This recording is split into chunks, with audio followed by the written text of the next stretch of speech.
Bonjour, chers amis, nous nous retrouvons comme chaque semaine. Nous sommes entrés dans le temps pascal. Aujourd'hui se conclut ce qu'on appelle l'octave de Pâques et commence alors le long cheminement qui va nous conduire à la Pentecôte. Il me semblait important de confronter durant toutes ces semaines qui viennent notre foi dans le ressuscité, dans la résurrection du Christ et dans notre propre résurrection, de la confronter cette fois avec le monde de mort que nous connaissons aujourd'hui. Donc, la série jusqu'à Pentecôte va avoir comme titre général « Parler de résurrection dans un monde de mort », dans un dialogue sincère, véridique avec la réalité. Je ne vais pas vous raconter des balivernes, je vais essayer de faire une confrontation systématique de notre foi fondamentale, fondatrice dans la résurrection. Paul nous dit que sans la résurrection, nous serions les plus malheureux des êtres humains. Donc, c'est ça le projet de ces prochaines semaines. Et aujourd'hui, je commence avec une première réflexion d'introduction qui aura comme titre une question.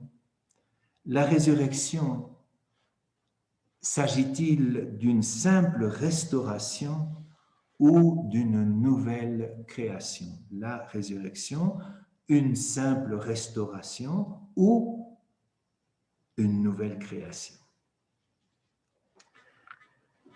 Avant de m'avancer plus dans le sujet, je voudrais quand même clarifier un certain nombre de convictions théologiques et convictions de foi personnelles sur cette colonne, la colonne des croyants, des disciples de Jésus-Christ.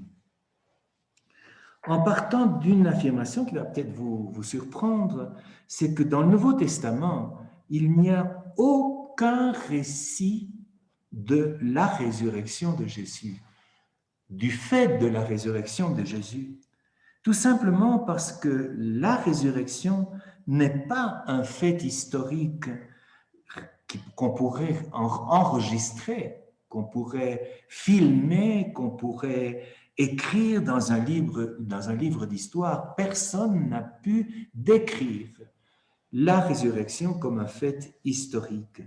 Les seuls récits dont nous disposons, et qui sont évidemment très importants, ce sont des récits d'apparition qui viennent après l'expérience de la foi de la communauté. Je crois que la résurrection est avant tout une expérience de foi, une expérience mystique et une expérience communautaire.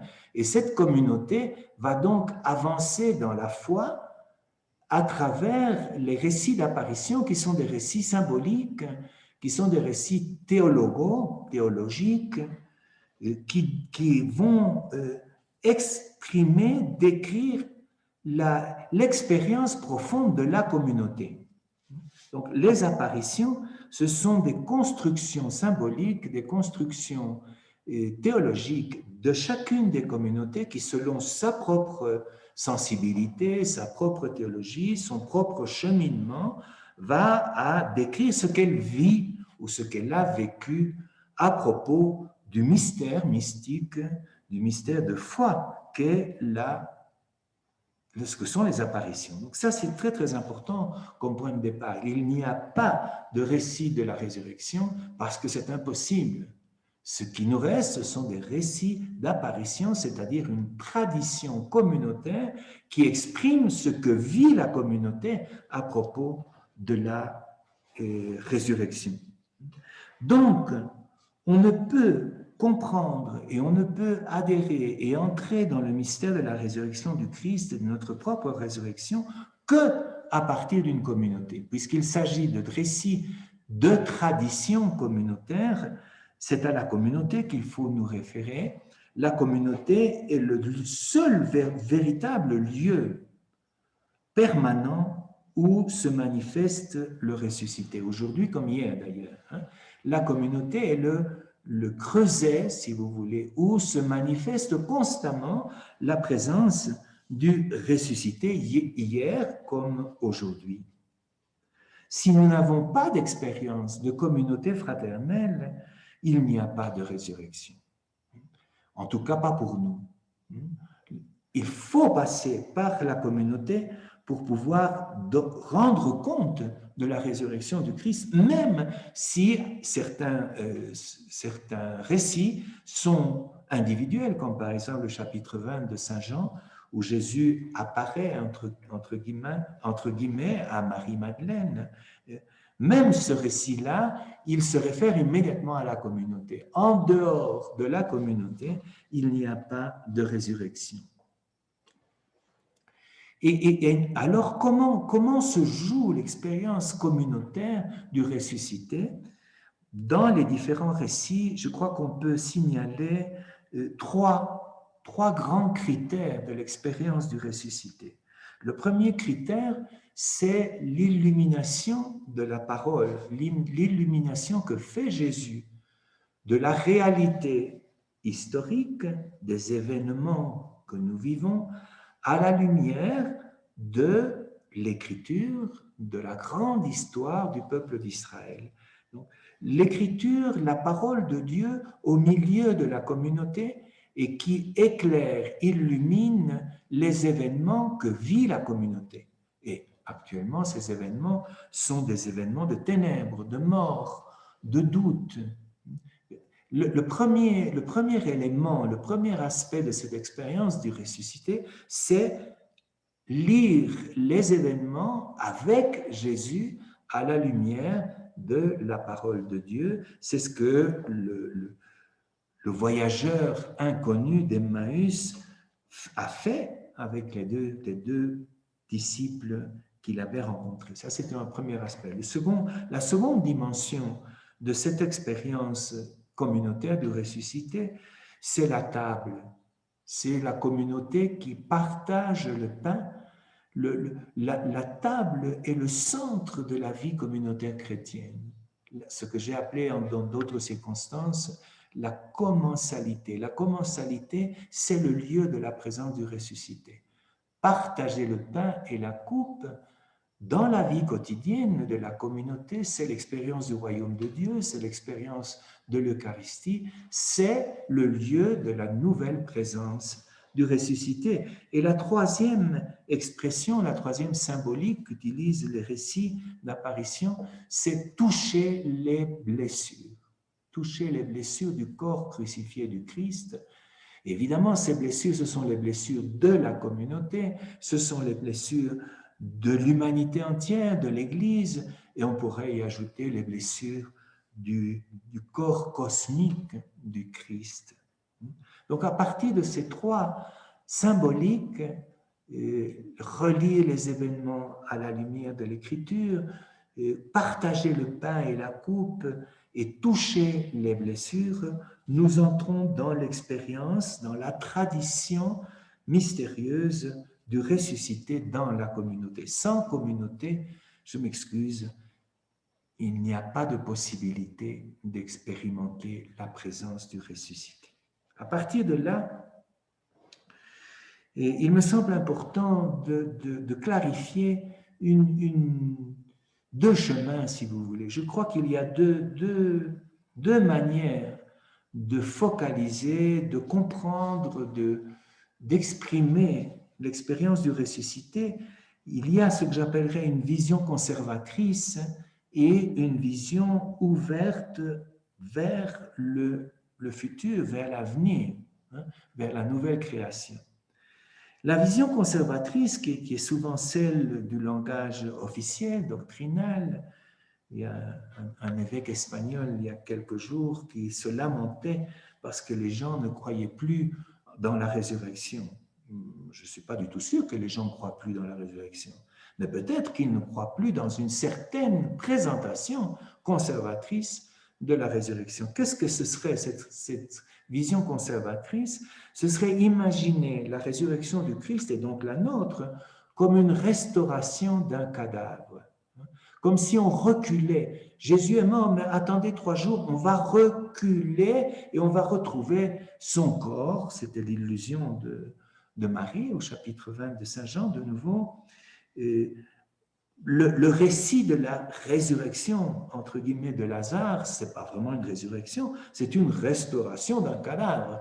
Il faudrait savoir aussi à quoi se réfère historiquement ce récit de Lazare, mais en tout cas, il ne s'agit pas d'un récit de résurrection, mais de restauration d'un cadavre après 4 jours.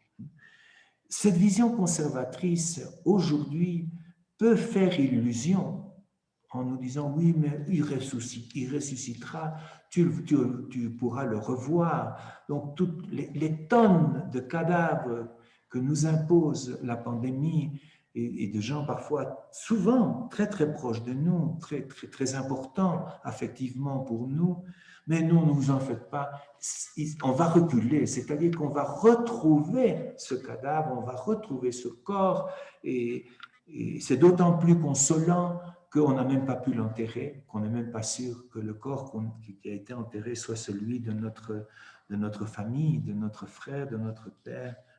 Donc cette illusion de la restauration du cadavre peut faire justement illusion pendant un temps, mais sincèrement, c'est un chemin sans issue, c'est une impasse. Au contraire, ma foi, personnellement, dans la résurrection, c'est ma foi dans un processus d'ouverture vers une nouvelle création, un nouveau monde. Et donc, je voudrais faire allusion ici à quelques expressions de ces récits d'apparition qui sont des petits refrains, si vous voulez, qui me paraissent très significatifs, en particulier dans l'évangile de Saint Luc, mais ailleurs aussi, en Saint Jean par exemple. Les récits nous disent de manière répétée que les disciples le voient, mais ne le reconnaissent pas. Et quand ils commencent à le reconnaître, par exemple à la fraction du pain dans l'auberge d'Emmaüs, il disparaît. Tu le vois sans le reconnaître et tu le reconnais sans le voir. Sans te voir, nous t'aimons, dit Saint Pierre dans une de ses lettres. Et donc, il y a là une tension, et qui est une tension d'un processus de foi, d'une catéchèse, d'un chemin théologique entre voir sans reconnaître et reconnaître sans voir. Nous pouvons voir la présence du ressuscité à tout moment, mais nous ne le reconnaissons pas comme ressuscité. Est-ce que tu le reconnais ressuscité dans cette situation de mort pandémique? Bien sûr que non, bien sûr que non. Il faut faire un chemin dans la mort pour pouvoir le reconnaître vivant.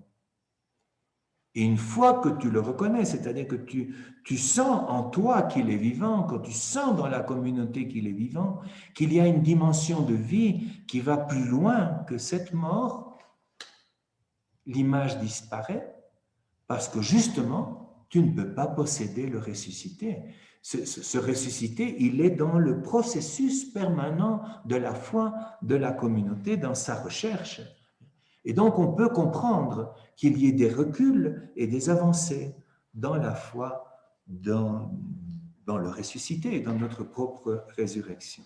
Donc, la résurrection n'est pas une évidence, puisqu'ils l'ont vu sans le reconnaître et qu'ils le reconnaissent sans plus pouvoir le voir. Ce n'est pas une évidence. Il y a une grande différence entre le Jésus historique dont Saint Luc nous dit qu'il était avec eux. Il était avec eux. Là, je pouvais le voir, je pouvais le toucher, je pouvais entendre le son de sa voix, je pouvais le voir fatigué dans la barque, plein de colère contre les marchands du temple, pris de pitié devant les pécheurs. C'était une évidence. Jésus historique était une évidence pour ceux qui marchaient avec lui. Par contre, le ressuscité n'est pas une évidence parce qu'il n'est plus avec eux, comme disent les récits. Quand j'étais avec vous, Ça, c'est le Jésus historique. Maintenant, je suis au milieu de vous. Au milieu de vous, c'est un chemin, c'est une aventure, c'est une histoire avec lui, mais au milieu de la communauté. Et c'est pourquoi je répète qu'il est impossible de rencontrer le ressuscité en dehors de la communauté, car il ne se manifeste qu'au milieu de nous. Dans ce sens, la résurrection n'est pas la défaite de la mort. Ça, ce serait retourner, restaurer un cadavre. La résurrection n'est pas la défaite de la mort, même si Saint Paul utilise parfois cette expression et dans la liturgie, nous la répétons, hein, ô mort, où est ta victoire? Cependant, je crois que notre foi dans la résurrection n'est pas la défaite de la mort, mais la transfiguration de la mort. Et je pense que ce n'est pas pour rien que Jésus, quelques jours avant de se mettre en route vers sa passion, et proposait à Jésus, à sa communauté, cette expérience mystique fondamentale de la transfiguration, où il transfigurait sa mort à l'avance. Donc la résurrection n'est pas la défaite de la mort, n'est pas le retour en arrière par rapport à la mort, n'est pas la promesse d'immortalité comme parfois certains courants nous le promettent. Non, non, c'est la transfiguration de la mort. Et donc, voyons un peu plus profondément ce que signifie se ressusciter au milieu de nous dans un contexte de mort. Le ressuscité ne nie pas et ne résout pas le problème de la pandémie, une fois pour toutes. Notre prière, notre foi dans le ressuscité et dans la résurrection ne nie pas et ne résout pas nos problèmes, et en particulier le problème de mort de la pandémie. Il faut lier le dogme de la résurrection avec le dogme de la descente aux enfers dont j'ai essayé de vous parler la semaine passée, le samedi saint. Donc, on dit dans notre credo que Jésus est descendu aux enfers, c'est-à-dire qu'il est allé visiter Adam et Ève, c'est-à-dire toute l'humanité d'hier et d'aujourd'hui, hein, tout le drame, toute la tragédie de l'humanité. Il est allé visiter les victimes de la pandémie pour parler de notre mort à nous, de notre réalité de mort à nous. Il est allé les prendre par la main. Et c'est cela même la résurrection. La descente aux enfers n'est pas un épisode antérieur à la résurrection. C'est la clé de la résurrection. Au milieu de nous, il est au milieu de nos enfers, il est au milieu de nos tragédies, de notre mort, de notre perplexité, de nos doutes. Il est là au milieu. On ne peut pas séparer le dogme de la résurrection de celui de la descente aux enfers. Et pour le moment, le ressuscité, il est aux enfers. Il est avec nous dans cette réalité de mort et de ténèbres. Un peu comme les enfants, vous vous rappelez les 3 enfants du prophète Daniel, hein, qui dansent au milieu du feu, au milieu de la fournaise. Dans un autre épisode, ils dansent avec un ange au milieu d'eux et devant les lions qui sont là, tout domestiqués, tout apprivoisés. Je dirais, le ressuscité, c'est cet enfant qui danse au milieu de la fournaise, au milieu de la fosse aux lions. Jésus ressuscité, nous ressuscités, c'est là que nous nous manifestons. C'est là que la résurrection se manifeste. Ce n'est pas en dehors de la fosse aux lions, ce n'est pas en dehors de nos enfers, c'est au milieu d'eux. Donc, nous affirmons au milieu des ténèbres qu'un monde différent est possible, et non seulement qu'il est possible, mais qu'il a déjà commencé. Et ça, je me réfère pour dire cela à cette belle petite image qui paraît anecdotique, mais qui ne l'est pas, dans l'évangile de Saint Jean, Quand Pierre entre dans le sépulcre, dans la tombe, le tombeau de Jésus, il constate deux choses. D'une part, que les liens de Jésus non, sont suaires et il est là désordonné. Non, les bandes qui entouraient son corps, ils sont là par terre désordonnés. Donc, il y a eu quelque chose comme une libération violente de la passivité de la mort. Mais d'autre part, il va dire que ce qui couvre sa face, ce qui couvrait la face du cadavre, est là plié à part, bien proprement, de manière très ordonnée. Donc il y a quelque chose de désordonné qui est une pulsion de libération et une autre chose ordonnée qui est la volonté d'un changement. Non pas d'une restauration, mais d'un changement de direction. Donc désordre et ordre. Impulsion libératrice et volonté de se mettre debout, de recommencer à voir et à écouter, de recommencer à parler librement. Bien voilà, c'est ça, vivre comme ressuscité au milieu de la mort. N'attendez pas que le ressuscité résolve le problème de la pandémie, ce serait ridicule. Je termine cette première méditation d'introduction à la série en me référant de nouveau à la confrontation entre le mystère pascal et la pandémie. Et dans les récits de Pâques, dans les récits de la Passion, il y a deux attitudes qui sont les attitudes des disciples, mais que je vais personnaliser, mais il faut bien savoir que c'est tous les disciples qui ont été tentés au moment de la mort de Jésus. Une première tentation, c'est celle de Judas, qui est celle du désespoir. Devant la situation de mort qui nous envahit, qui nous inonde, nous sommes tentés de désespoir, aujourd'hui on dirait de dépression profonde. Il n'y a pas de solution. Et donc Judas, je ne pense pas qu'il l'ait choisi, mais il va entrer dans cette dépression jusqu'au bout, et donc il va prendre le chemin de la mort un peu malgré lui. D'un autre côté, il y a l'attitude de Pierre, mais c'est l'attitude de tous les autres. Tous ont abandonné Jésus. L'attitude de Pierre, c'est la peur, la lâcheté devant la mort. Et donc, il va nier son ami, il va nier Jésus. Donc, deux attitudes qui sont profondément passives, le désespoir et la peur. Nous sommes entre la peur et le désespoir en ce moment, nous ne pouvons pas le nier, et nous les croyants, nous sommes aussi au cœur de cette tension entre la peur et le désespoir. Nous sommes dans la fournaise ardente avec les autres, nous ne coupons pas un lieu spécial. Il faut donc, pour tout cela, renouer avec la parole, une parole silencieuse, la parole de l'Évangile.